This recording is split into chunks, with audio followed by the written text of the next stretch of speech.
Hi friends, welcome to vanilla kitchen. இன்றைக்கி நம்ம கிச்சனில் ரொம்பவே சூப்பரான குட்டீஸுக்கெல்லாம் ரொம்ப பிடிச்ச வெண்ணிலா ஐஸ்கிரீம், அதுவும் வீட்டில் இருக்கிற பொருட்களை பயன்படுத்தி சுலபமாக சிம்பிளாக எப்படி நம்ம இந்த வெண்ணிலா ஐஸ்கிரீம் பண்ணுறதுன்னு வாங்க வீடியோக்குள்ளே போய் பார்க்கலாம். நீங்கள் இப்போ தான் ஃபர்ஸ்ட் டைம் நம்ம சேனல் பார்க்குறீங்கன்னா மறக்காமல் சப்ஸ்கிரைப் பண்ணிவிட்டு பக்கத்தில் இருக்கிற பெல் ஐக்கானை கிளிக் பண்ணி ஆல்ன்ற ஆப்ஷன் அழுத்திடுங்க. அப்போ தான் நான் போடுற வீடியோ உங்களுக்கு நோட்டிஃபிகேஷனாக வரும். வாங்க இப்போ வீடியோக்குள்ளே போகலாம். இந்த ஐஸ்கிரீம் பண்ணுறதுக்கு ஃபஸ்ட்டு ஒரு பாத்திரம் ஒன்று வச்சுக்கோங்க. அதில் 1/4 லிட்டர் அளவுக்கு பால் சேர்த்துக்கோங்க. நீங்கள் எந்த பால் வேணாலும் சேர்த்துக்கலாங்க. நான் இன்றைக்கி பாக்கெட் பால் தான் 1/4 லிட்டர் சேர்த்துருக்குறேன். சேர்த்துட்டு இதை நல்லா கொதிக்க வைக்கணும்.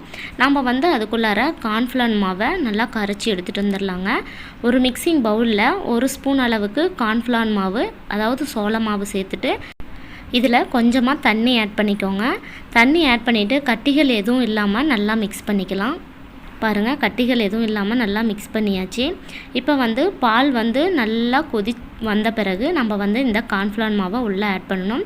பாருங்கள், ஆடையெல்லாம் வந்துச்சுன்னா அதையெல்லாம் நல்லா மிக்ஸ் பண்ணி விடுங்க.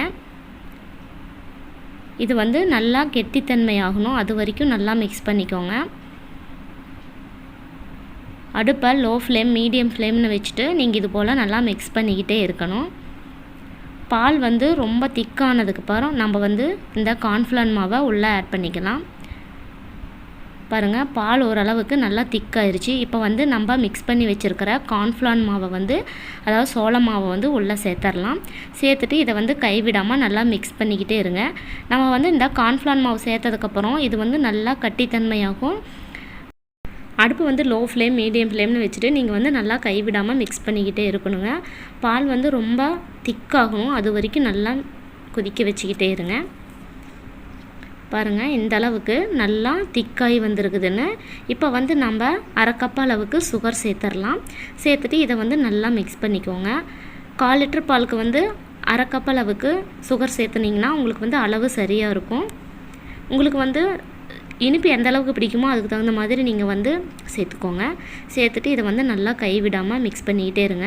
சுகர் ஆட் பண்ணதுக்கப்புறம் கொஞ்சம் தண்ணியாக இருக்கிற மாதிரி இருக்குங்க. நீங்கள் மிக்ஸ் பண்ணிக்கிட்டே இருந்தீங்கன்னா இது நல்லா கெட்டியாயிரும். பாருங்கள், எந்த அளவுக்கு நம்மளுக்கு நல்லா கெட்டியாக வந்திருக்குன்னு. இப்போ நம்ம ஸ்டவ் ஆஃப் பண்ணிடலாம். பாருங்கள், எவ்வளோ சூப்பராக நம்மளுக்கு ஒரு பிசுபிசுப்பு தன்மை மாதிரி இருக்குங்க. இப்போ நம்ம ஸ்டவ் ஆஃப் பண்ணிவிட்டு இதில் வாசனைக்காக கொஞ்சமாக வெண்ணிலா எசன்ஸ் சேர்த்துடலாம். அடுப்பை ஆஃப் பண்ணிவிட்டு அதுக்கப்புறம் தான் நம்ம வெண்ணிலா எசன்ஸ் சேர்க்கணும். சேர்த்துட்டு இதை நல்லா மிக்ஸ் பண்ணிக்கோங்க. வெண்ணிலா எசன்ஸ் சேர்த்தும்போது தான் நம்மளுக்கு அந்த ஐஸ்கிரீம் சாப்பிடும்போது அந்த டேஸ்ட்டில் சூப்பராக இருக்குங்க. அதுக்காக வெண்ணிலா எசன்ஸ் சேர்த்துட்டு இது போல் நல்லா மிக்ஸ் பண்ணிக்கோங்க. மிக்ஸ் பண்ணதுக்கப்புறமா இதை ஒரு 10 நிமிஷத்துக்கு நல்லா ஆற வச்சிடலாம். பாருங்கள், ஆறுனதுக்கு பிறகு எந்த அளவுக்கு நல்லா கெட்டியாக இருக்குன்னு. இந்தளவுக்கு நல்லா கெட்டியான பிறகு இதை நல்லா ஃபுல்லாக ஆற வச்சிடணுங்க. இதை ஒரு மிக்ஸி ஜாரில் மாற்றி நம்ம அரைச்சி எடுத்துகிட்டு வந்துடலாங்க. மிக்ஸி ஜார் ஒன்று எடுத்துக்கோங்க. அதில் நம்ம மிக்ஸ் பண்ணி வச்சுருக்கிற பால் உள்ளே சேர்த்துடலாங்க. ஃபுல்லாக ஆறுனதுக்கப்புறம் தான் சேர்த்து நம்ம அரைக்கணும். சேர்த்துட்டு இதை நல்லா ஒரு 2லேருந்து 3 நிமிஷத்துக்கு நல்லா அரைச்சி எடுத்துகிட்டு வந்துடுங்க. பாருங்கள், இந்த அளவுக்கு நல்லா அரைச்சி எடுத்துகிட்டு வந்தாச்சு. இதை ஒரு டிஃபன் பாக்ஸ் இல்லைன்னா ஏதாவது ஏர் கண்டெய்னர் இருந்துச்சுன்னா அதில் கூட நீங்கள் ஸ்டோர் பண்ணிக்கலாங்க. இது போல் உள்ளே சேர்த்துட்டு நல்லா க்ளோஸ் பண்ணி வச்சுருங்க. அதுக்கு மேலே நம்ம பாலித்தீன் கவர் இல்லைன்னா ஸ்பாயில் பேப்பர் இருந்துச்சுன்னா அதை வச்சு நல்லா டைட்டாக க்ளோஸ் பண்ணிடலாம்.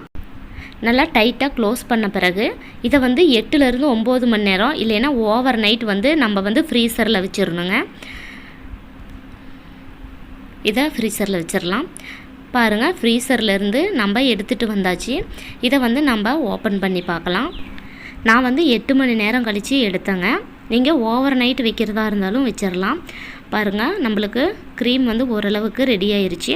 இந்த அளவுக்கு கொஞ்சம் தண்ணியாக இருக்கும்போது இதை நம்ம இன்னொரு டைம் நல்லா மிக்சியில் போட்டு நல்லா அடித்து எடுத்துகிட்டு வந்துடணுங்க. இதை ஃபுல்லாக மிக்ஸி ஜாரில் சேர்த்துடுங்க.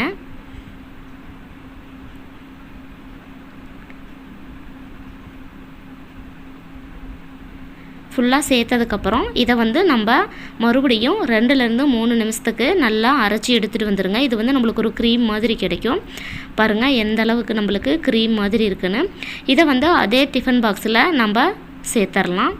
சேர்த்துட்டு இதை வந்து மறுபடியும் டைட்டாக க்ளோஸ் பண்ணிவிட்டு நீங்கள் வந்து மறுபடியும் 8 மணி நேரத்துக்கு ஃப்ரீசரில் வச்சிடலாங்க. வச்சுட்டு நம்ம 8 மணி நேரம் கழித்து பார்க்கலாம். பாருங்கள் 8 ஹவர்ஸ் ஆயிடுச்சு. நான் ஓப்பன் பண்ணிட்டேன். எவ்வளோ சூப்பராக நம்மளுக்கு ஐஸ்கிரீம் ரெடி ஆயிடுச்சு.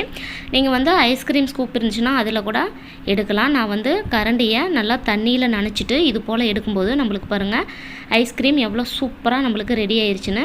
கண்டிப்பாக இது போல் நீங்களும் செஞ்சு பார்த்துட்டு எப்படி இருந்துச்சுன்னு கமெண்ட் பாக்ஸில் கமெண்ட் பண்ணுங்கள். நான் செஞ்ச இந்த வெண்ணிலா ஐஸ்கிரீம் உங்களுக்கு பிடிச்சிருந்துச்சுன்னா லைக் பண்ணி ஷேர் பண்ணுங்கள். மறக்காமல் வெண்ணிலா கிச்சனுக்கு சப்ஸ்கிரைப் பண்ணுங்கள். தேங்க்யூ.